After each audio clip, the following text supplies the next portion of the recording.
आप देख रहे हैं हेडलाइंस 24 में आपके साथ शहाना खान। देखते हैं आज की कुछ खास खबरें। केंद्र सरकार किसानों की एक और मांग के सामने झुक गई है। केंद्रीय कृषि मंत्री नरेंद्र सिंह तोमर ने तीनों कृषि कानूनों की वापसी का बिल संसद में पेश करने से पहले आज कहा कि सरकार ने किसानों द्वारा पराली जलाने को अपराध श्रेणी से बाहर कर दिया है। उन्होंने किसानों की इस मांग को केंद्र सरकार द्वारा मान लेने का ऐलान किया। इसके साथ ही उन्होंने कहा कि किसानों की लगभग सभी मांगे पूरी हो चुकी हैं। ऐसे में उन्हें अब अपने अपने घरों को वापस लौट जाना चाहिए। तोमर ने कहा कि जब तीनों कृषि कानून वापसी का ऐलान प्रधानमंत्री कर चुके हैं और संसद में बिल लाने की प्रक्रिया शुरू हो चुकी है, तो ऐसे में किसानों के आंदोलन का अब कोई औचित्य नहीं रह गया है। उन्होंने कहा कि किसान अब बड़े मन का परिचय दें। सोमवार यानी 29 नवंबर से शुरू हो रहे संसद के शीतकालीन सत्र के पहले ही दिन सरकार कृषि कानून वापसी बिल पेश करने जा रही है। सोमवार को कृषि मंत्री नरेंद्र सिंह तोमर बिल पेश करेंगे। उसी दिन सदन में कृषि कानूनों की वापसी विषय पर भी चर्चा होगी और इसे पास कराया जाएगा। कई परिवार मिलकर समाज बनता है और परिवार की स्थापना विवाह के शुभ गठबंधन से होती है। यदि जरा सी बात पर परिवार टूटने लगेंगे तो देश का नौजवान विवाह जिसे हर धर्म में इबादत माना जाता है उसे दूर भागने लगेगा। इन ख्यालात का इजहार खुशहाल जिंदगी हेल्पलाइन के कन्वीनर शिराजुद्दीन अध्यक्ष मौलाना अली मियां नदवी फाउंडेशन ने दरगाह हजरत मीरा शाह में खुशहाल जिंदगी खुशी की हेल्पलाइन के सेंटर के उद्घाटन के अवसर पर कही। उन्होंने कहा कि खुशहाल जिंदगी के हेल्पलाइन सेंटर का मकसद काउंसलिंग के जरिए परिवार को टूटने से बचाना है। यदि छोटी छोटी बात पर मियां बीवी के रिश्ते टूटने लगेंगे तो इसे देख देश का नौजवान विवाह जैसी इबादत को छोड़ के अकेला या लिव इन में रहना पसंद करने लगेगा।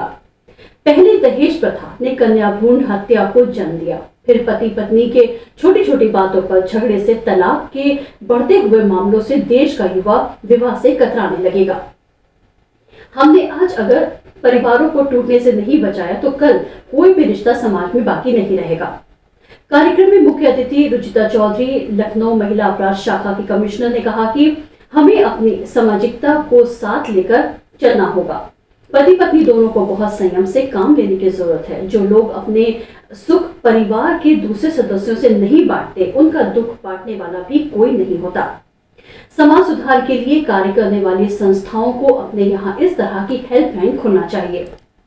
खुशहाल जिंदगी हेल्पलाइन के कानूनी सलाहकार हाईकोर्ट के वकील आफ्ताब अहमद ने कहा कि लखनऊ में खुशहाल जिंदगी ने जो 3 सेंटर आज खोले हैं, जिनमें यहियागंज में twinkling stars play school, Khurramnagar girls college व दरगाह हजरत मीरा शाह जिनहट में है, मैं इन तीनों सेंटर के जिम्मेदारान को मुबारकबाद पेश करता हूँ। ये एक अच्छी पहल है। इससे परिवार ही नहीं समाज में फैल रही बुराइयों को रोकने में मदद मिलेगी। हमारे वकीलों की टीम खुशहाल जिंदगी के सेंटर पर आने वाले परिवार को कानूनी मदद करने का पूरा प्रयास करेगी। करामत इंटर कॉलेज की प्रिंसिपल उज़मा सिद्दीकी साहिबा ने खुशहाल जिंदगी हेल्पलाइन के तमाम जिम्मेदारों को मुबारकबाद देते हुए कहा कि आप लोगों ने वक्त की एक अहम जरूरत को पूरा करने का काम किया है। कार्यक्रम के कन्वीनर सैयद अतीक अहमद शाह सज्जादा नशीन दरगाह मीरा शाह ने आए हुए तमाम मेहमानों का शुक्रिया अदा करते हुए कहा कि हमारे देश पर जब भी कोई बुरी घड़ी आई है तो मदारिस के साथ साथ खानकाह दरगाह के जिम्मेदारान ने अपने आप को पेश किया है। कार्यक्रम का संचालन गुफरान नसीम ने किया। कार्यक्रम में मुख्य रूप से शिरकत करने वालों में तारिक समी, डॉक्टर राफे, कुरैश नदवी, ताहा महमूद राही। राजस्थान के जयपुर में एक दलित व्यक्ति की बारात पर पथराव करने के आरोप में पुलिस ने 10 लोगों को गिरफ्तार किया है। इंडियन एक्सप्रेस अखबार ने पुलिस के हवाले से लिखा है कि ये घटना गुरुवार देर रात हुई। ये पथराव उस समय हुआ जब दलित दूल्हा घोड़ी पर सवार होकर अपनी बारात लेकर दुल्हन के घर किरोड़ी गांव पहुंचा। दुल्हन पक्ष का आरोप है कि जिस समय लोगों ने पत्थर फेंके उस समय सुरक्षा के लिए पुलिसकर्मी तैनात थे, लेकिन उनकी तैनाती के बावजूद लोगों ने बारात पर पत्थर फेंके।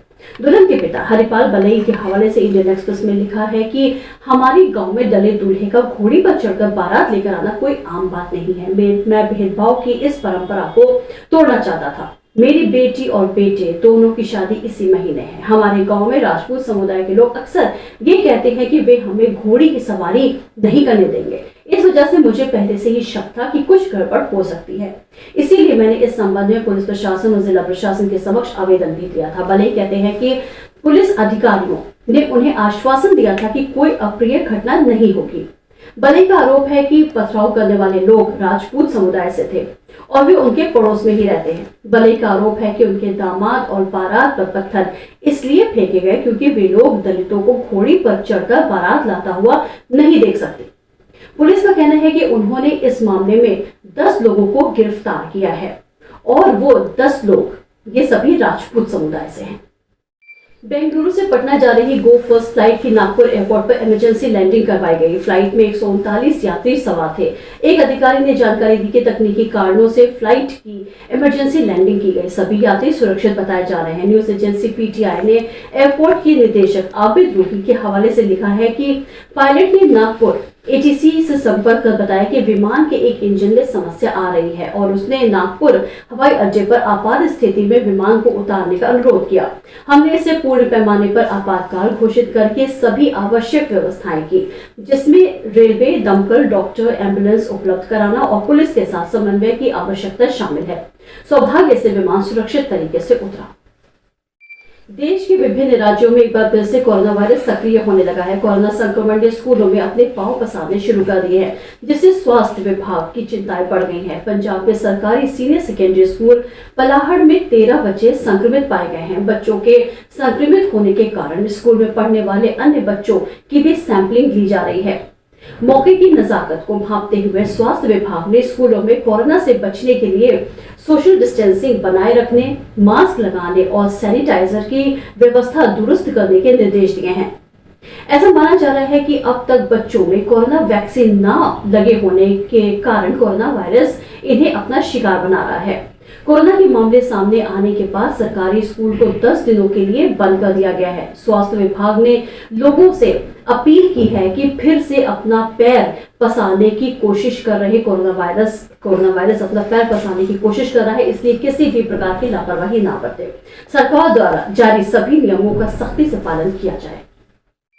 उत्तर प्रदेश के प्रयागराज जिले के गंगापार फाफामऊ में एक गांव में दलित परिवार के 4 लोगों की हत्या की घटना पर दुख व्यक्त करने शुक्रवार को यहां पहुंची कांग्रेस महासचिव प्रियंका गांधी ने कहा कि उत्तर प्रदेश में दलितों पर अत्याचार हो रहे हैं।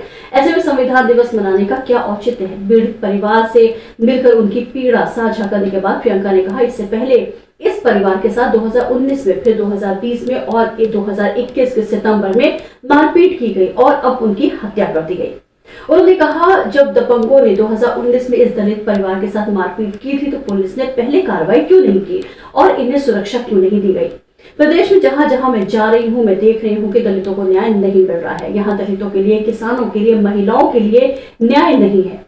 न्याय केवल उन लोगों के लिए है जिनकी सत्ता है और जो बड़े बड़े उद्योगपति हैं। मैं 2 साल से उत्तर प्रदेश का दौरा कर रही हूं और यह स्पष्ट दिख रहा है कि संविधान को नष्ट किया जा रहा है।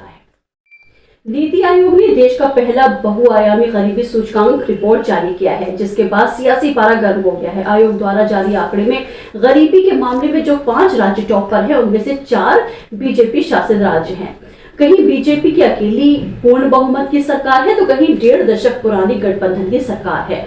गरीबों की आबादी के लिहाज से इसमें उत्तर प्रदेश सबसे टॉप पर है। नीति आयोग द्वारा जारी सूचकांक के अनुसार बिहार की 51.91% जनसंख्या गरीब है। यहाँ नीतीश कुमार की अगुवाई में बीजेपी और जेडीयू गठबंधन की 1.5 दशक पुरानी सरकार है, जबकि दिसंबर 2019 से पहले बीजेपी शासित झारखंड में 42.16% आबादी गरीब है। देश में सबसे ज्यादा बड़े राज्य उत्तर प्रदेश में 37.79% आबादी गरीबी में रह रही है।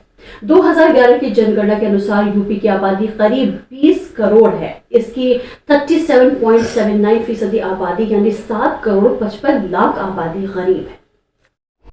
अगर आपको हमारा चैनल पसंद है तो इसे लाइक और शेयर जरूर करें और कमेंट्स बॉक्स में कमेंट्स भी करें। और हाँ, हमारे चैनल को सब्सक्राइब करना बिल्कुल भी ना भूलें, ताकि हम आपको रखें देश और दुनिया की ताज़ा तरीन खबरों के साथ बाखबर। तो देखते रहिए हेडलाइंस 24 सच के साथ।